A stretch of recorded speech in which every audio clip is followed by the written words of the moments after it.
Hi guys, Arthur here from Homeowner DIY. Guys, this is your quick tip of the week. So the light switch here is not working properly anymore.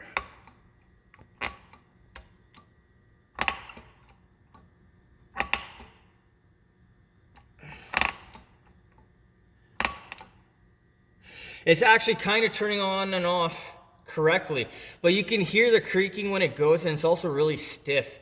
So what I'm going to do is I'm going to replace this switch with a new one. This is a very easy job. I mean, this is totally a DIY job for people with minimal experience, so you should be able to do this on your own instead of calling anybody to come out and replace the switch. So with that in mind, what we'll do now is material and tools. Alright, this is the material and tools list. So I have a light switch. This one is white. As far as I know, these switches are all the same dimension, so there's no guesswork. Wire strippers, I think I only need the plier end of this. A multi-bit screwdriver.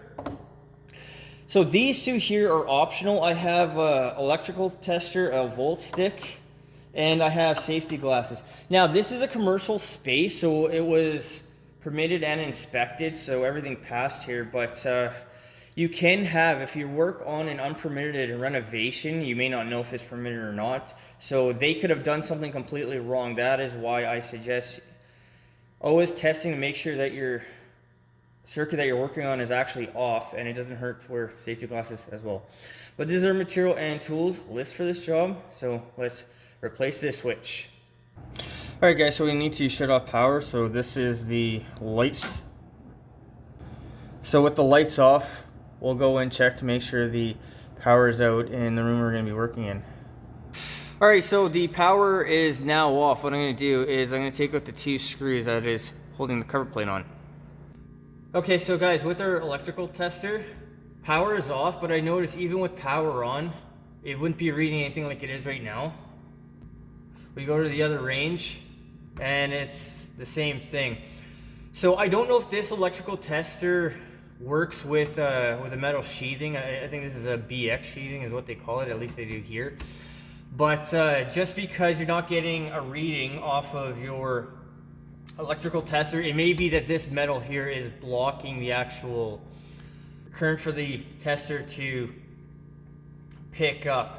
So what I'm going to do is I'm going to take off the two screws here. I'm going to pull the switch out, and then on the hot side, the black wire, I'm going to check to make sure that power is off. But since lights are already off, more than likely the power has been shut off.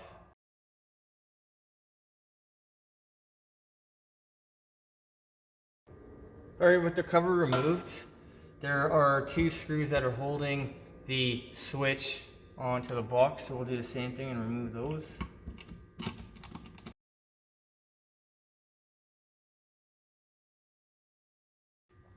Alright, so with the two screws loosened off, we can pull this out. Alright, so with the switch that has been pulled out, this is our hot, this is our switch leg. So my other video, I kept calling this the neutral out of force of habit because I do a lot of dishwashers. But we have power coming into here, and then the switch leg is what goes to the light. So when the switch is off, the power stops here. When you turn it on, it goes to the lights, turning on the lights.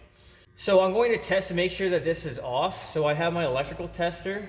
I'll do the first range. There's no beep. Second range, there is no beep. So the power is off. All right, so to take out the switch leg, or if it's a regular circuit, the neutral will be taken off first and then the hot. When you put it back on, the neutral will be put on first and then the hot will be put on second. That is what an electrician told me how to do this.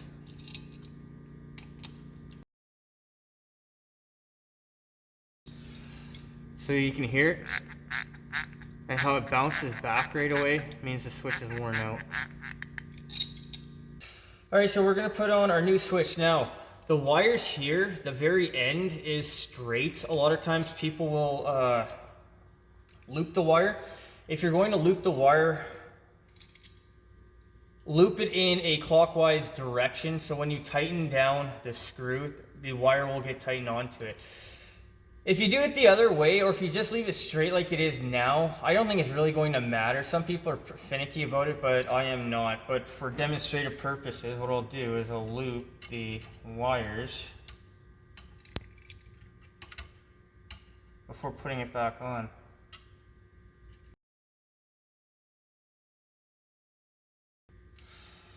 Okay, so we will start with our bottom one.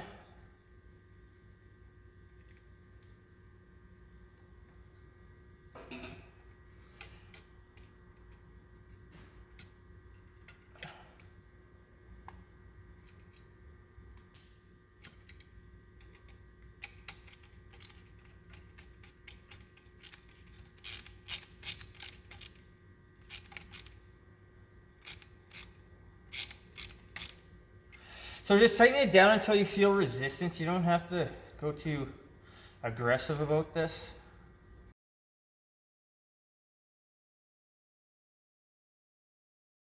Alright, and now the switch can be put back into the box. So when you put the switch back into the box, make sure that the wires aren't being crushed or caught on anything or up against any sharp edges, because this is a metal box.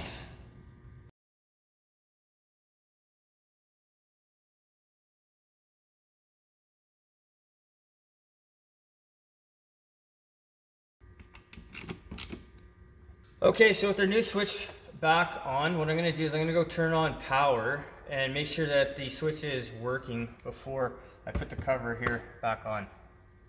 Alright, so we'll turn power back on. And we'll go check our switch. Alright, so flip our switch.